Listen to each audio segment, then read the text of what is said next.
សូមគោរពសូមគោរពសូមគោរពសូមគោរពមិនបាច់ទេប្រយ័ត្នផងម្ចាស់អូនមកសំពះដែរមកសំពះ3ឆ្នាំហើយបើលើកនេះនឹងមិនកើតទៀតនឹងកំទេចវត្តនេះចោលអូយអូស្គត់ដាក់វត្តអូយ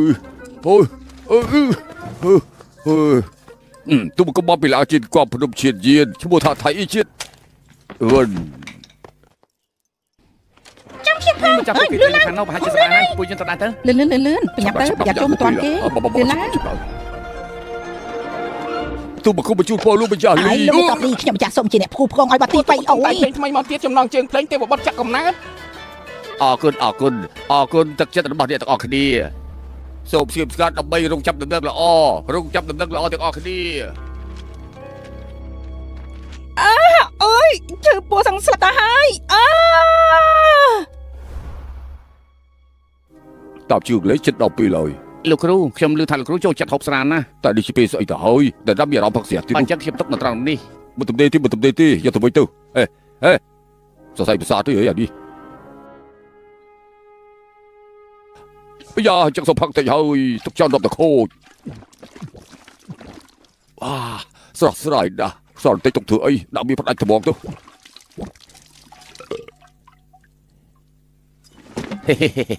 ថ្នាក់រដ្ឋិខ្លាំងគ្រប់គ្រាន់នឹងធ្វើឲ្យដេកលក់3ថ្ងៃ3យប់អើយគួរឲ្យខឹងមែនគ្រូដេញអក្ខរាវិរុទ្ធមានតែថៃអ៊ីទេដែលលើកវាបាន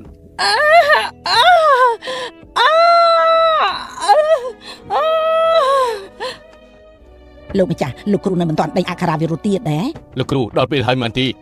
មានរឿងអីលោកគ្រូសវឹងហើយទុំគប់ព្យាយាមដាស់គាត់សវឹងហ៎យកស្រាចេញមកអស់ទឹកប្លែកអីក្រាបទូលមិនក៏ធ្វើអញ្ចឹងគ្មានសុជីវធម៌សោះឲ្យមានគុណសម្បត្តិជាអ្នកថ្លៃថ្នូរបន្តិចទៅលោកម្ចាស់ស្រីទ្រាំលែងបានហើយទុកឲ្យខ្ញុំវិញ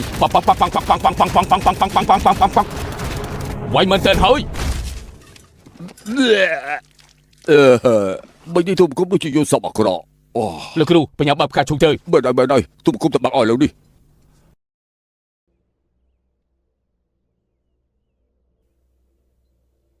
ទេវតាឈប់ធ្វើអី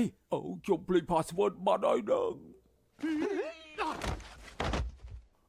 ផកស្រាប់បាត់ទៅជាភ្លេចទៅកោនេះ password ដូចជាអក្សរឆ្អីដែរហើយបើទេអាចសាក់បាន5ដង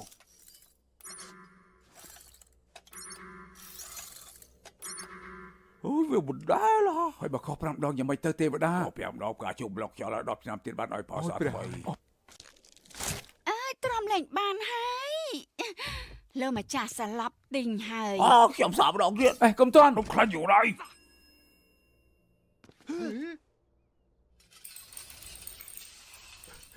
គេធ្វើលេងតើការជួបទេពនឹងក៏មានមុខគេស្កេនគេយកដៃដែរ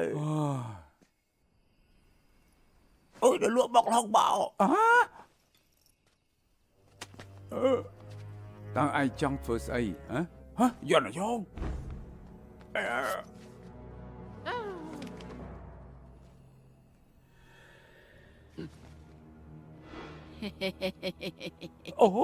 យើងមកទៅយកគេដែរយើងចង់ដឹងខ្លាំងណាស់អ្នកមានបុណ្យជាបិសាចមានមុខអាម៉េចទៅ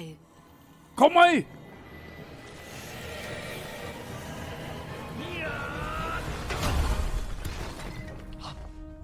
ចាប់មកដល់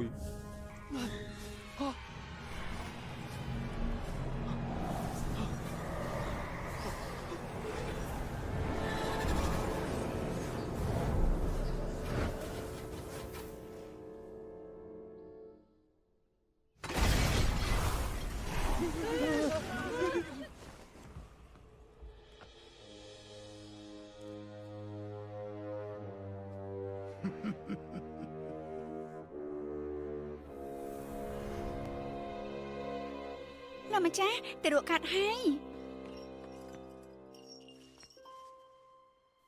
ចុះ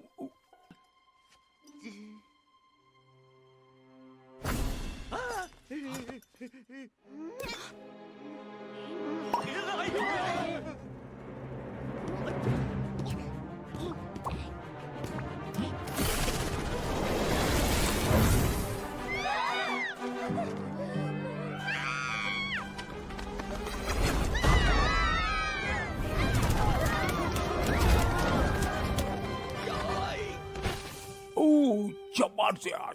នៅស្គៀមគុំកំដៅ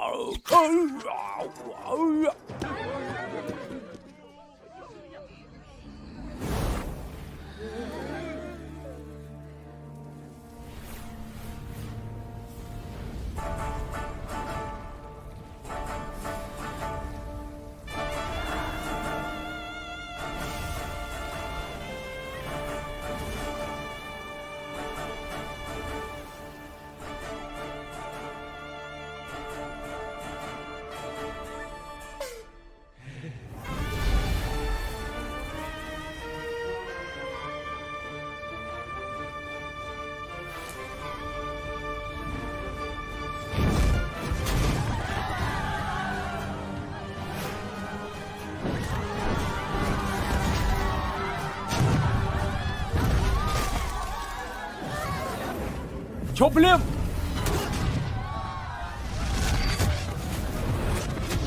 កងជាតិខ្លួនស្លាប់ទៅជាយើងហុយ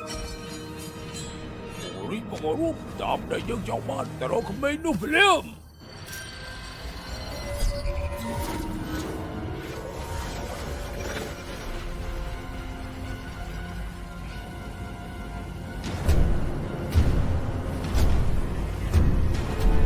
មករួម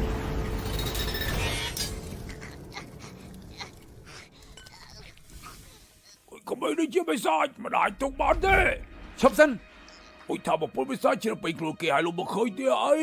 កងជាតិគុណខ្ញុំគ្រប់គ្រងគេមិនចង់បានផងបើថាបពលបិសាចគេកាន់តែខ្លាំងដោះកងចេញបានពិភពលោកនេះចប់ហើយអូយងាប់ទៅក្មេងបិសាច កំអី អូនសម្លាញ់ កំធ្វើបាបកូនខ្ញុំគេតែតកាត់ទេ លោកម្ចាស់លីបិសាចលើលោកនេះគ្មានមួយដែលល្អទេកន្លងមកមានមនុស្សច្រើនណាស់ដែលបានស្លាប់ដោយសារបិសាចដើម្បីកុំឲ្យមានហានិភ័យសង្ឃឹមតែលោកម្ចាស់លីជាងធ្វើការសម្រេចចិត្តដាច់ខាតសម្រាប់ក្មេងបិសាចនេះដើម្បីសុវត្ថិភាពប្រជាជន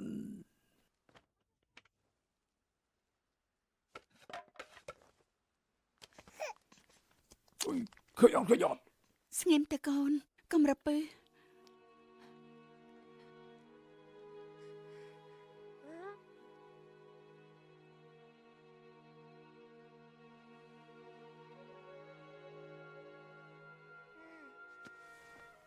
លោកទេវតា